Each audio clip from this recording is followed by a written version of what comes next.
What is up, everybody? It's iSwune here, back again to talk about the Prelude for NBA 2K17, man. Giving you my first impressions, what I think about the mode, and what I think about it going forward for 2K. So if you haven't already, drop a like, hit that like button, subscribe to the channel, man, because you know I'm gonna be bringing you a whole bunch of 2K17 videos.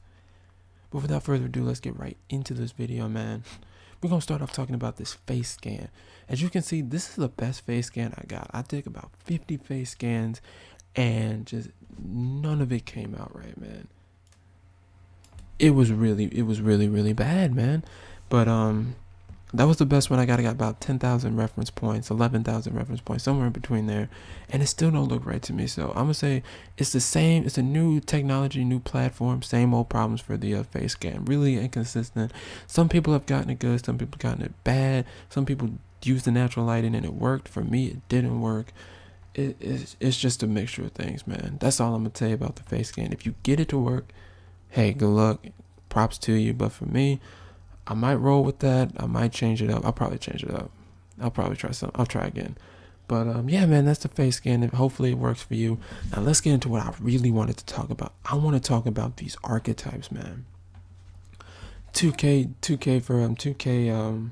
Can I speak? For 2K17, you know, they got the new archetypes for your MyCAREER, for your MyPlayer. You know, you've got sharpshooter, if you're like a point guard, shooting guard, small forward, shot creator, playmaker, point forward, glass cleaner, post scorer, athletic, stretch bigs, man, lockdown defender, slashers. You got it all, man. And it's a good thing. I'm actually like, it took me a while to figure out if I really like this new archetypes. I do, because it's gonna hopefully, fingers crossed, solve the problem of, you know, everyone being the same player, everyone playing the same way. Hopefully this forces you to, you know, get into a team and, you know, pretty much pick players based on their each independent strength. So if you want to do a 3v3, hopefully you get the post scorer, the big that you want, but it's also going to depend on what you want to run. If you want, do you want to run a 3-out set? Get the stretch big. If you want somebody to get all your boards, glass cleaner. If you want somebody throwing it to the post score. And the same kind of methodology can be applied to the other players as well. So it's definitely a good thing, man, because there's no dominant position this year. That's crazy, right? No dominant position, because of the different archetypes, and also because of the fact that your wingspan has an impact on the key attributes, your height has an impact on key attributes, your weight has an impact on key attributes. I do not think shoulder width does, but that also, people have been saying that if you play around with the shoulder length and the wingspan, it might actually increase one, decrease the other for different attributes. So shoulder width might have a impact, man.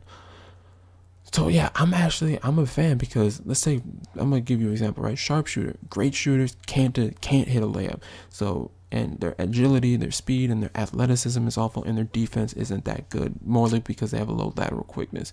So if you just want to spot up and shoot, good. That's all you can do, though. Theoretically, we'll see how this game goes when it launches. But theoretically, the only thing that you'll be able to do is shoot. So same can be said for lockdown defenders, 0 offense. Slashers, 0 shooting. The most balanced is probably either shot creator or playmaker or point forward or glass cleaner for centers. But yeah, I'm a fan of the new archetypes, man. What I am not totally a fan of is their whole new badge upgrade system, because you only get 5 upgradable badges that you can get to Amethyst. One, you can't choose these yourself, so you can't mix and match different badges that you want to do. For example, I made a 7-3 glass cleaning center, right? I got my 5 badges. I like 3 of them. 2 of them I feel like aren't really necessary. But the 2 badges that I wanted from Paint Protector are the Eraser and the Defender. So there's no way of switching out the 2 you don't want for the 2 you want, which could be a good thing. Again, it's all trying to create balance, trying not to have the OP player online. And it's an interesting step forward. But I feel like 8 is a little bit, or 5 is a little bit too limited. I think 8 to 10 would have worked better. But it's what we got to do, man. It's what we got to use. It's what we've been given. And I'm gonna go for it. I'm looking forward to it. Now you can get all the badges, you just can't upgrade them.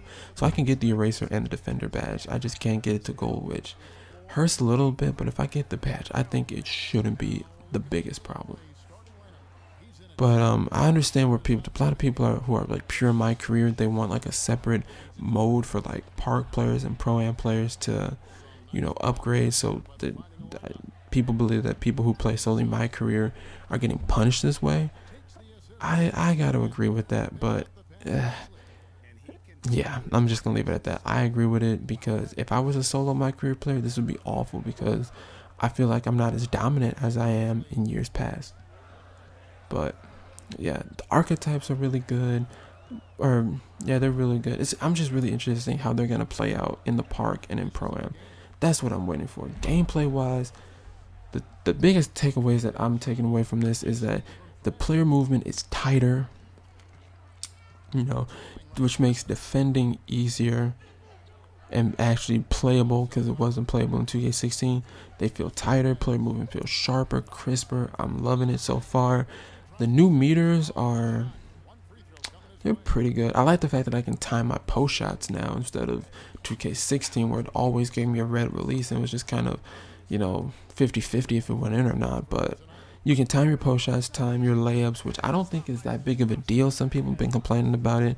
I don't see the problem with it, but I think it's something that everyone can get used to. You can get used to it. It's just going to take you a couple games to get used to the layup meter. And the shot meter, I'm still trying to get used to the fact that you have to hold it out all the way to the end instead of in the middle. But again, it's something I can adjust to. So far, with the very limited game experience that I've had with 2K17, I'm definitely liking it a lot more than 2K16, almost to the point to where I don't even know if I can play 16 anymore because of just the potential that 17 has. Is cross your fingers and hope that they don't patch this game, because when they patch that game, it's broken.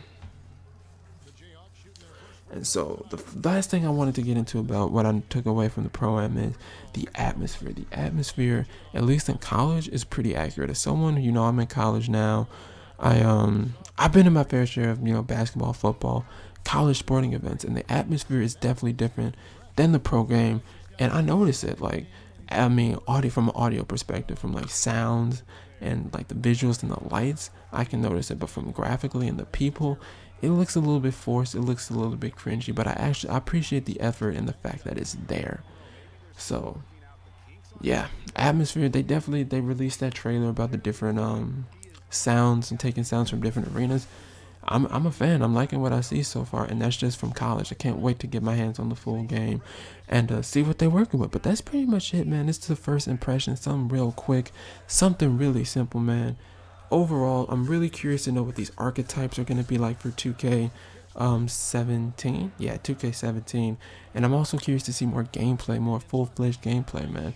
But from the little taste that I got, I think 2K17 is definitely off in the right direction. Guys, thank you for watching, man. If you enjoyed this video, hit that like button, hit that subscribe button, and let me know what you thought of the prelude in the comment section below. Guys, thank you for watching. I'm out.